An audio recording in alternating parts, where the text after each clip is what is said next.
Իշխանություն ընդդիմություն երկխոսության հարցը քննարկման առարկա է սկսած մարտի 1-ից։ 2008 թվականի մարտի 1-ի 3-րդ տարելիցի կապակցությամբ ընդդիմության հանրահավաքի ժամանակ Հայաստանի առաջին նախագահ Լևոն Տեր-Պետրոսյանն իշխանությանը կոչ արեց սթափվել։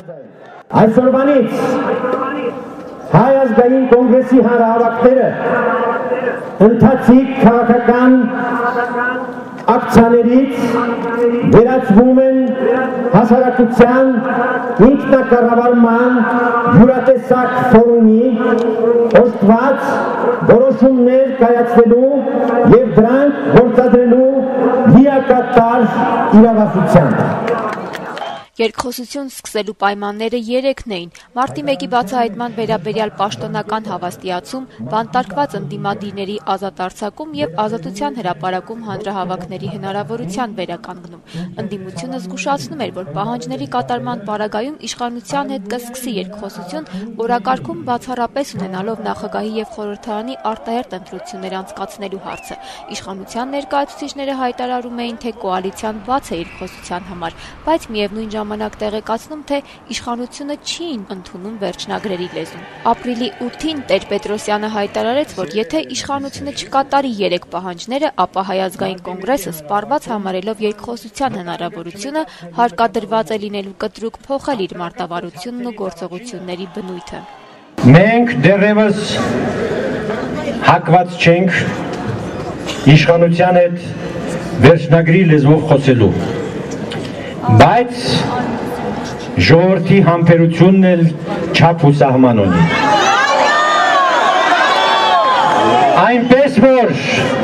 Այնպես որ ապրիլի 28-ը պետք է դառնա կամ երկխոսության սկզբնավորման,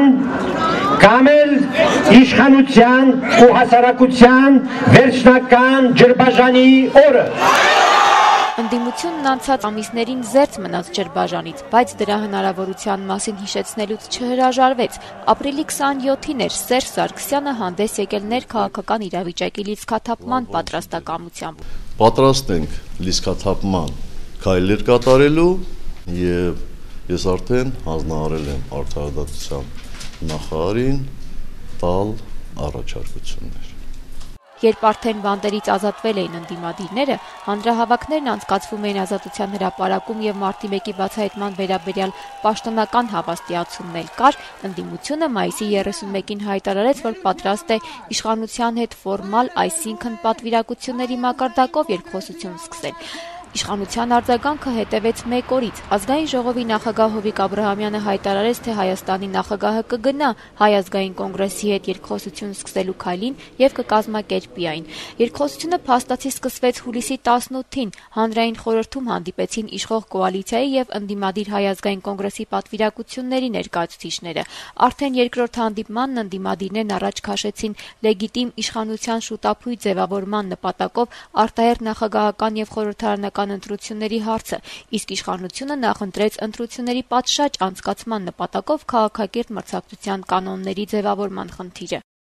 Հայ ազգային կոնգրեսը հայտարարեց, որ եթե մինչև սեպտեմբեր չլինի համաձայնություն արտահերթ ընտրությունների անցկացման շուրջ, կլինի առճակատում։ Մենք ասել ենք, որ եթե մինչև սեպտեմբեր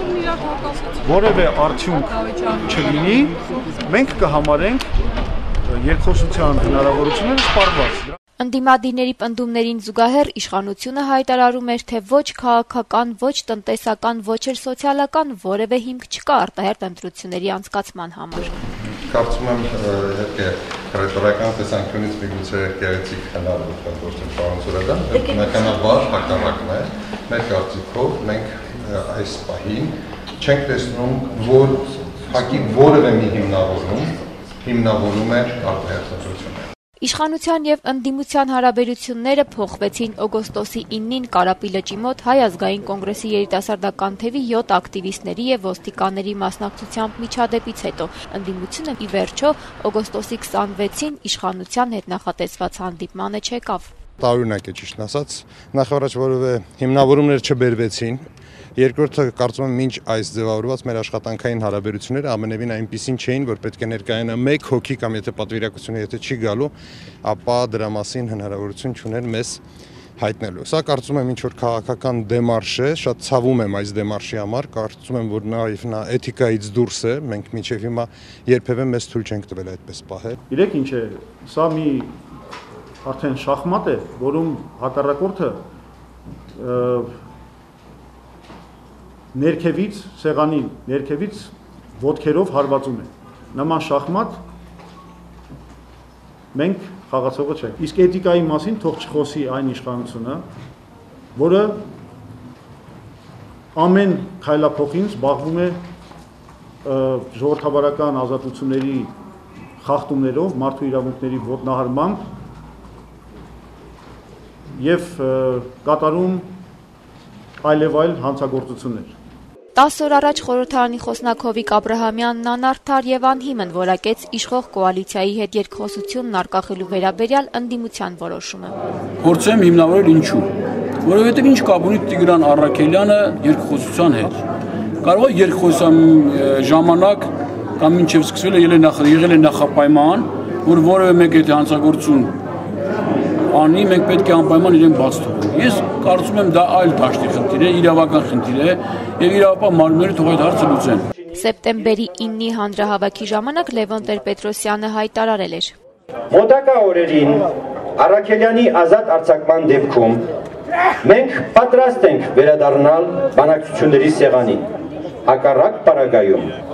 երկխոսությունը առայժմ արկախված թողնելով մենք հարկադրված կլինենք իշխանությունների հետ խոսել բոլորովին այլ լեզվով։ Անցած հանրահավաքում Հայաստանի առաջին նախագահը նաև սուր քննադատության էր ենթարկել դատական, օրենսդիր եւ գործադիր իշխանություններին, հիմնավորելով, որ իշխանության այս ճյուղերը չեն կատարում սահմանադրության պարտադրանքը։ Արդարադատության նախարարը գնահատել էր. Քաղաքական գնահատականը ինքն է որոշում, լեգիտիմության իրավական գնահատականներ կան, որոնք շատ հստակ են, շատ որոշակի են, թե իշխանության ճյուղերը ինչպես են ձևավորվել, դրանց վերաբերյալ միջազգային ատյանների գնահատականներն ու ընկալումները ինչպիսին են։ Իսկ խոսքի ազատությունը նաև հնարավորություն է տալիս ձեր կողմից նշված անձին նաև նման գնահատական